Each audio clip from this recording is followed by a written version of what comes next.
So this Hobart hockey team has won 2 straight national championships. But that target keeps getting bigger. You can judge that by gray hair and baldness, right? The light's helping. We started this tournament with 14 teams. Now we're down to 4. We've got Curry, we've got Utica, we've got Geneseo, and the back-to-back reigning champions, Hobart College. And every one of these teams deserves a spot to be here.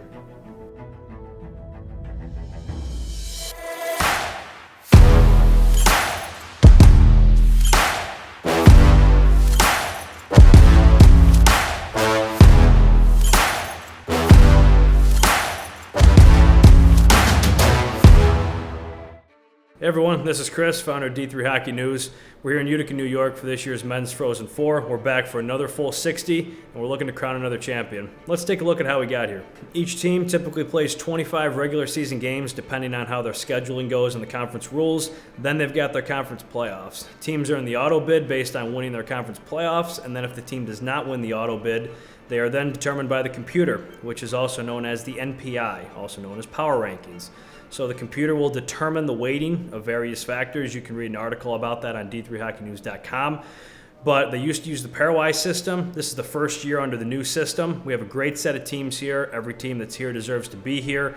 And we're looking forward to another great event. So this year we actually added an extra team based on the numbers. So the committee ruled we get 14 teams qualifying for the men's NCAA Frozen Four tournament. So for the first round, we had number 9 Hamilton versus number 8 University of New England. For the next matchup, we had number 12 Gustavus Adolphus versus the number 5 seed St. Norbert College. And the final matchup on the left side of the bracket was the 14 seed Fitchburg State heading to the 4 seed Utica University. Then as we head up to the upper right corner of the bracket, we had number 10 Oswego travel to number 7 Trine. As we head further down the right side of the bracket, we had the 11 seed Stevenson head up to Geneseo, the 6 seed. So with the final matchup of the first round, we had the 13 seed Wisconsin-Eau Claire head over to Chicago to play the 3 seed Aurora University. Now, you may have noticed we only said 12 teams and not 14. That's because the top 2 seeds via that NPI index that we discussed earlier was number 1 Curry and number 2 Hobart. They received byes heading to the quarterfinals.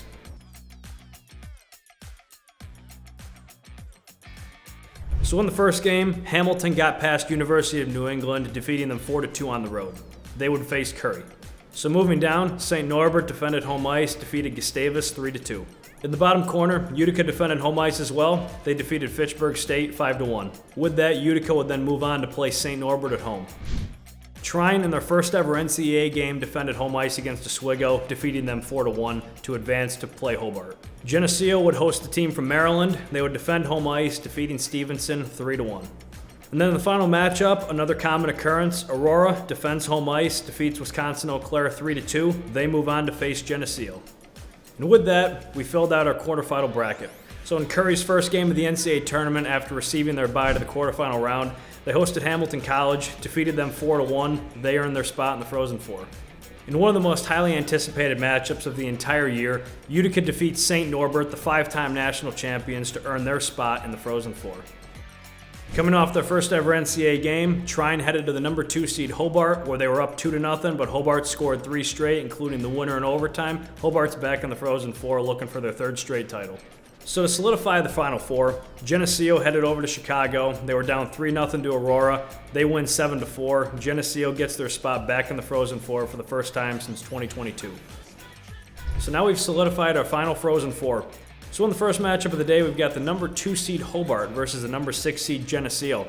Geneseo is looking to return to the title for their first time since 2022 and win their first ever title. Hobart, no stranger to the finals, the festivities, the weekend. They're looking to win their 3rd straight national championship. So in the night game, we've got the number 1 seeded Curry, technically hosting the number 4 seed Utica, although the tournament is being held in Utica. So the Curry faithful are going to have to come out and be loud, support their team, while they're going to have a very high majority of Utica Pioneer fans in the stands. So we just looked back at how we got here for the Frozen Four in Utica, New York. Now let's take a look back at its hockey embedded history.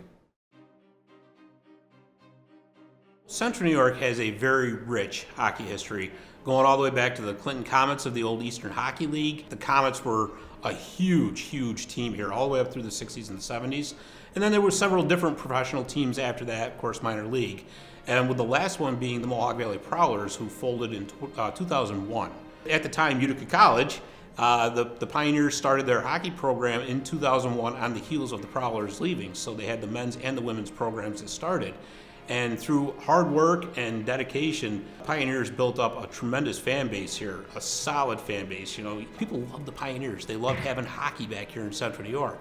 So with that eventually led to Mr. Esch being able to lead a group to bring the Utica Comets of the American Hockey League back. And so the Comets came back in 2013, which led to the Adirondack Bank Center being revitalized into the modern facility that it is now. And then, of course, right next door, here's the Utica University Nexus Center. But I will say that without the Pioneers establishing their hockey programs the way they did, you don't see all this here in Utica right now. You don't see the Adirondack Bank Center, if you will, being revitalized the way it was. You certainly don't see the Nexus Center. And the rebirth here, I would say, in hockey in Utica, New York, has been unbelievable. You've had the IAHF World Championships here. You've had the USPHL Championships here. Of course, you had the Calder Cup run for the Utica Comets in 2015. They made it all the way to the finals. And actually, the success of the Pioneers has been off the charts for just about their whole existence here. So the D3 Frozen Four is, of course, the creme de la creme of D3 for your end of your season, right? All 4 teams that are in this tournament right now deserve to be here. They earned their spot, and there's no doubt that anybody can say there's not a team in this tournament that doesn't deserve to be here. Of course, you know, D1's a little bit bigger. D3's on the rise. D3 is getting better and better and bigger every season. And as the years go on, I think you're going to see that gap starting to close a little bit between D1 and D3. With the influx of more players, you're going to have players now coming in from the Canadian juniors who you're going to have a bigger talent pool to pick from. And as far as what it means, the D3 Frozen Four, come on, man. This is the top of the line right here. It doesn't get any better than this. And I might be a little bit biased, but you don't have a better facility to play it in either. So I found out that we were hosting Saturday night after Geneseo won, and I was sitting there. I got an email about 5 minutes after the Geneseo game ended, and there was a little asterisk next to our name, and I knew it was going to be a fun week. I think the biggest thing that's been good is Sunday I spent time reaching out to everybody and being like, this is what we got going on. Will you be around? Seeing what everybody's schedule looks like. And then once you get the people involved, you can start organizing what tasks have to be done. So for me, it's just checking off boxes. We got the PA, got the video board person, got people to run the credential table, we got the media space, and really just kind of thinking about the event. And it's tough when you've never been to the event before. I've never been to a Frozen Four. So just trying to picture in my head, trying to get all the information that I need to be able to organize it. I think that has been the biggest part. So I spent the first half of the week doing that, and then I've really only been home to sleep, but it's been rewarding. It's been a good experience. It's interesting seeing how it's run. The NCAA kind of sends you everything, and you got to figure it out. You got to figure out how to make it work. So I kind of credit the people around here who've been hungry to host this thing, and we're waiting for it next year, but obviously the timetable got moved up a little bit, and honestly, all credit to them. They were ready to go. People reaching out on Monday like, hey, let me help with this. Let me help with this. I'm happy to do this for you. This city, this fan base is unlike anything I've ever seen. And I've been around in my few years of working collegiate athletics, I've seen a lot of fan bases. This fan base is unreal. They're ready for this. As soon as it got put here, they knew the job, and they're excited for it, and you can see it. So looking at this game between Geneseo and Hobart, we've obviously got head coach Chris Schultz, longtime coach of Geneseo, versus the longtime head coach of Hobart, Mark Taylor. Geneseo last appeared in the national championship, their only appearance in 2022 versus Adrian College, where they fell to Adrian. Mark Taylor's been no stranger to the atmosphere. He's been in the last 2 national championships. He's won them both. He won it in 2023 versus Adrian, and he won it in 2024 versus Trinity College. So looking at this game, Hobart, they play Hobart hockey. Coach Taylor will tell you that. They're going to do nothing different. They play Hobart hockey. It's worked out for them, continues to work out for them. We're going to see if it can win them 3 straight national championships. Geneseo, on the other hand, it's their first year in the new conference, the UCHC, leaving the SUNY. They played Utica a lot this season. I believe it was 5 times. They were tested each and every week. We're going to see if they can stop the Hobart team, who's essentially shut down everybody they've played. Goaltending is going to be a key factor in this game. Damone Beaver, he's won 2 national championships. For his total record of 57 games, he has a cumulative goals against average of 1.07. Pretty good. But on the other side, we've got Adam Harris of Geneseo. He's had his career year. He's been solid since he's been at Geneseo. It's a senior year. Why not cap it off with a national championship? I think the Geneseo Hobart game is going to be a whale of a game. It's, Nick, my assistant, said, "Are we going to watch that live? We're going to watch it on video." And I'm like, we got to watch one period because it's going to be an electric atmosphere. I think both teams are really contrasting styles. I see Geneseo, probably nobody's more expert than we are. Having played them 5 times, just high-end skill. Love to freeze a goalie and then slip it east-west. And, Hobart's been a ground and pound 2-man forecheck forever. Just relentless pressure. So it's going to be an unbelievable hockey game. I think the fact that we haven't played Hobart since 2018, I think it's an advantage and a disadvantage for both teams. Not being too familiar with each other is going to be it's going to be exploratory in the first period. We don't know much about each other, but we do know that it's going to be extremely high paced, and that's what both teams are getting ready for right now. Hobart has a tremendous momentum train going right now, and they're confident in what they do. Obviously, extremely well coached and players that really get after it. So we're going into with the mindset of we're sticking with our system. We're going to bring our game to them and try to make them react off what we do. I think Geneseo not having played Hobart is probably an advantage. It's one of those statements again where, St. Norbert is all this, St. Norbert is all this, and if that gets in your head, you'll fail. So having not played Hobart and feeling that relentless pressure, you kind of go in there free of mind. Geneseo's a league member now. You should be, I guess, rooting for your league members, and I think they got a heck of a chance in this tournament. I think all the experiences that we've had the last 3 years have been invaluable and have really allowed us to get to this point. Going up to Hobart 2 years ago, and after we won our first NCAA tournament game in program history, to go up there and play a really strong team on the road with a lot of young players, to get that experience and learn so much about what it takes to win at that level was huge for us. And we took a lot from that game and changed and adopted some things after seeing how they play, and carry that on to last year. It's the same for both of us, so it's I think it's an advantage and a disadvantage. We play at that best version of ourselves, and we walk away from this game no matter how the outcome is. I mean, hopefully you play the best you can, you earn your bounces, and you deserve some luck. The guys believe that, and they embrace it, is give everything you can, give it full effort, and as I said to him last game when we were down, a fighter never loses, he just might run out of time. And as long as we're doing the things the way we're supposed to be doing it at the best of our ability and giving it our all, it is what it is. Knowing that it's a game against a team that we haven't seen, we just have to stick true to ourselves. We have to go out and play our system. We have to maintain our belief in what we do. We have to maintain our stick-with-itness with our systems, and I think our culture will pull us through. Win or lose this game, we rely on culture as our backbone. We preach being selfless throughout the course of a game, throughout the course of a year, on and off the ice. We believe in serving others. We believe that servant leaders are the best leaders. When you're not thinking about yourself and you're thinking about others, that should show on the ice. We believe heavily in iron sharpening iron. Every day we compete in practice. It's got to be the hardest 60, 75 minutes of their day. And I think if we can rely on culture, we're going to be okay. There's always a different feeling. Like it's not the same thing. I mean, you start over in the fall. We graduated quite a good class last year, and had some guys move up, and so it's reforming a whole new group to get to this level. So it's always a little different journey. It's always exciting. The challenges are different. The opponent's different. It's just as hard and harder. We've been taking everybody's best shot from day one. To me, it's about winning it with this group. It really is. That's the number one priority. But I got a huge amount of respect for Bill Beanie. I'm a long ways away from being in his company. And Schultz is a good coach. They've been they've been here a lot of times, and they play good hockey. I've coached certain Peter Morgan at the World University games. I know they got good players and skill, but they play fast. They play electric. You can't give them chances. They're going to score. It's a good hockey team, but definitely their transition game and their speed is something I think they really do a good job with. To all the Geneseo fans that are watching this game, whether it's here, live at the Nexus Center, or back home, we're doing this for you.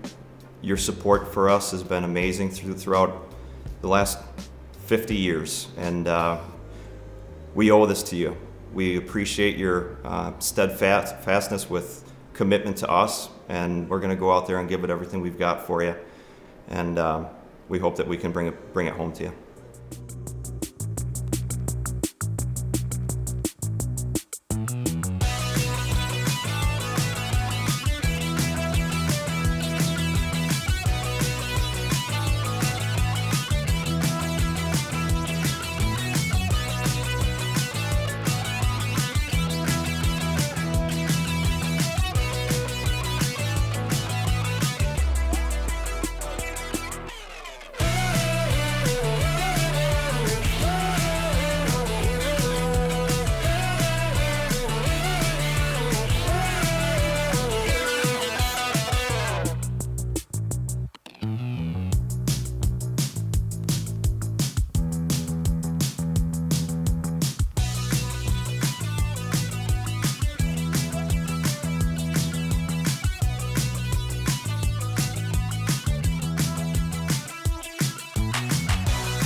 So for the second matchup of the day, the night game, we've got the number 1 seeded Curry and the number 4 seed Utica University. It's going to be a hostile crowd in Utica, even though Curry was the number 1 seed.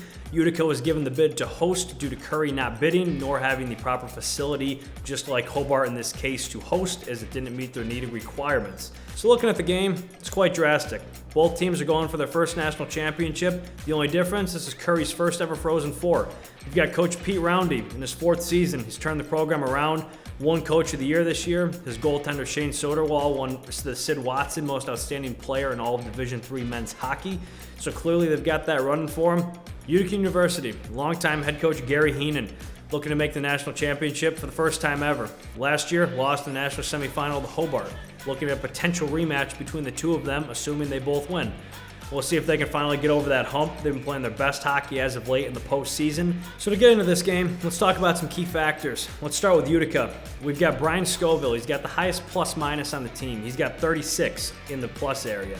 The next closest is 26. Look for him to be a key factor. He's playing just over 30 minutes a game in the playoffs, tons for a defenseman. Let's see how he's a factor in the game.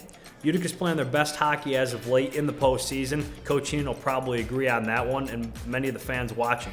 We'll see how they match up with the Curry team, who's got a lockdown goaltender, and Utica's got a lockdown goaltender of their own, Ryan Pirios. The transfer from Dubuque, the mid-season transfer. His season would have been done a month ago, but now he finds himself in a national championship.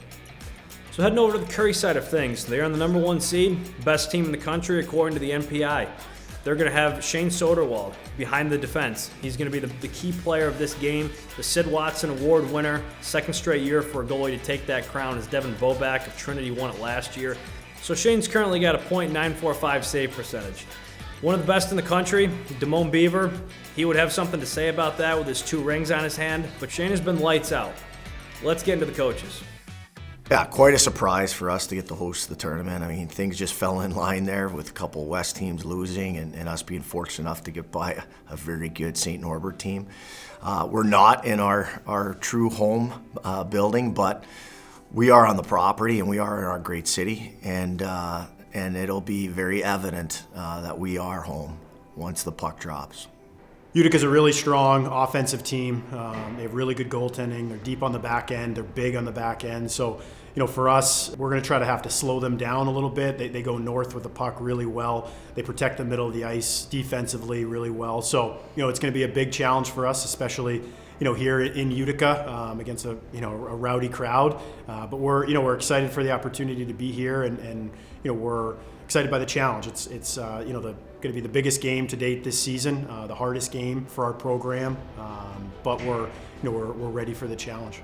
Yeah, I think as we look at Curry coming off a huge St. Norbert win, it's getting back to who you are. And we've been riding that it's not who you play, it's how you play. So we've long said it's about us. If we want to be the best and hold the hardware in the end, you got to believe you are. So in that, it becomes what makes you you. And so it gets back to our systems play, our X's and O's, our beliefs, our ideals. We haven't been successful yet, on the grand stage, but you can't get wrapped up and freeze your guys. You can't overwhelm them with detail on who your opponent is. It still has to be your guys playing the way they're capable of playing and being free of mind to make a mistake and then overcome those mistakes. Certainly you want to minimize those, but really we're focused on, hey guys, just do your thing. Yeah, the focus is worrying about ourselves. Utica is going to present some really big challenges for us. We've been able to watch them on video quite a bit and get a sense for their game, provided our guys with the areas of strength for them and the areas that we think we can potentially expose on them. But ultimately, it comes down to us and how we execute and overall our mindset going into the game. And I think the guys are excited about it. They're loose, but at the same time, when it's time to lock in, they're ready to go.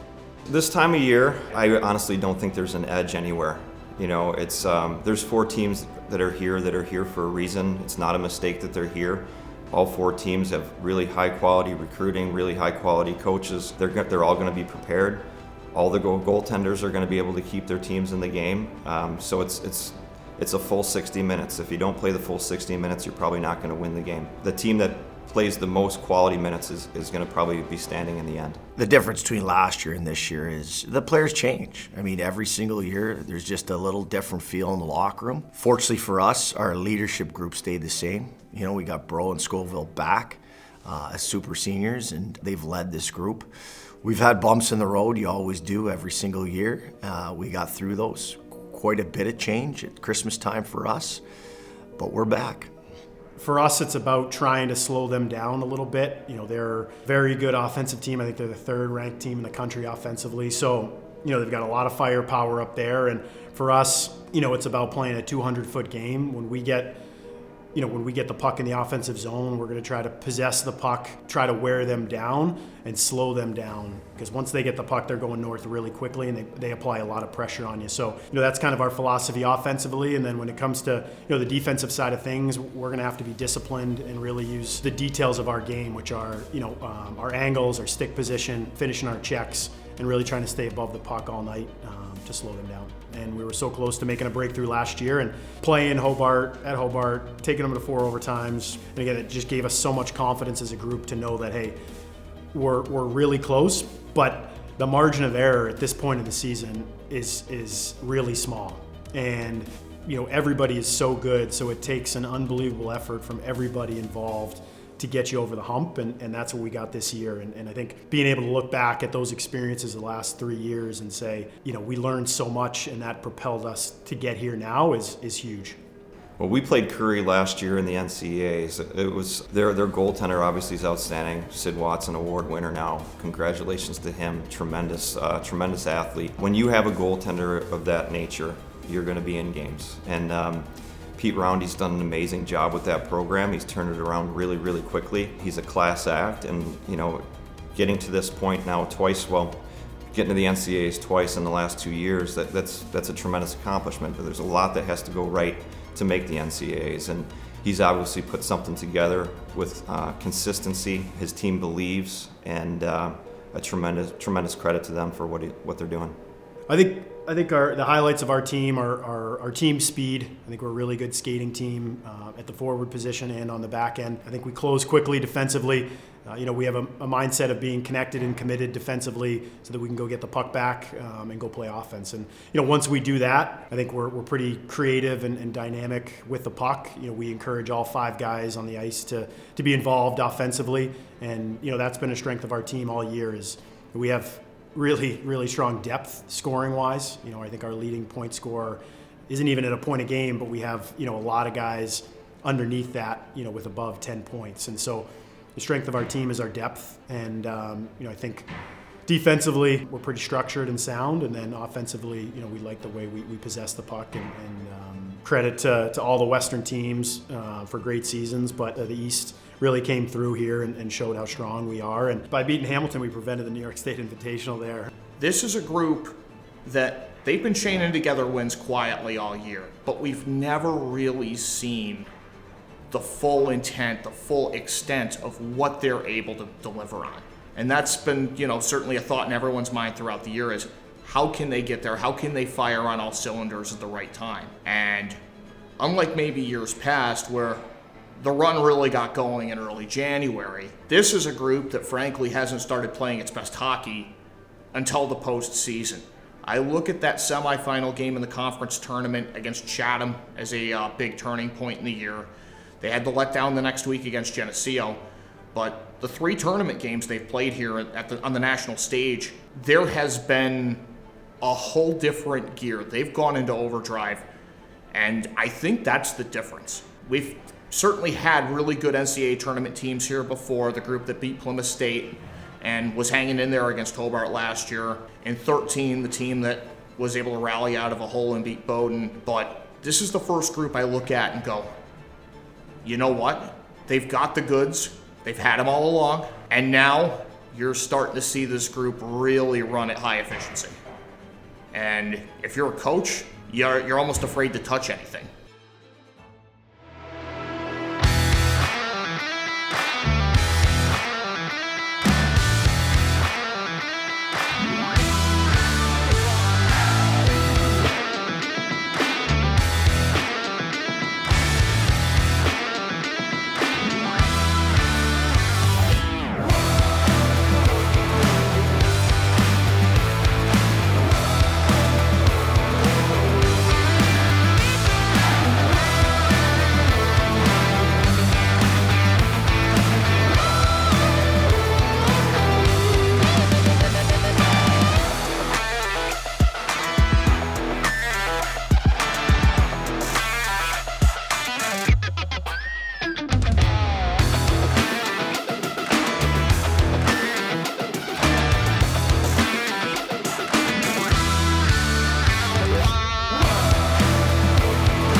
Curry, certainly goal scoring was going to be a challenge. I mean, that's what they do. They got great goaltending and lock you down, and they don't give you many opportunities, and it went that way. You know, I think we were really fortunate to get that first goal, give us some confidence. We had a couple missed chances on some breakaways to put it away almost. Crazy set of emotions when they score with 8 minutes left, and we're trying to lock it down, and it didn't happen. So you go into overtime, and really the game plan came through to get that overtime goal. And people don't know that the overtime goals are automatically reviewed by the referees. And I don't even think even Peter knew. You know, we sat there kind of an awkward moment, like, hold on a second here. And you know, it's one of those like, oh man, tell me there wasn't something. And there was a little goalie bump there, but it was a push by their guy. And did that matter in the goal? It did. You got to get that goalie a little uncomfortable. And we did. And then Vitali obviously didn't hesitate, didn't dust it, you know, was shot ready. But obviously storybook ending for us and an overtime thriller at home. We focused on how we were going to play. We played that game plan. I thought it would match up really well against them, but I'm glad it turned out the way it did. I thought we played our game for 60 minutes, and that's what you have to do, and I thought that didn't give them much of a chance to really get their game going. I mean, we've been doing that all year. I mean, we're going into playing teams, and you know you're going to get their best. Most goaltenders are looking at it as, hey, you know, I got to show up or I'm going to get lit up. It seems like, yeah, a lot of teams, goaltenders have done really well against us, and that's, you expect that. You know, big games, you know, kids are going to play their best. So I thought we had some grade A chances, and a couple of them we missed, a couple of them trickled around the goal line or what have you, and I didn't. I mean, turning point for me was when Iasenza scored. You know, I felt pretty comfortable then.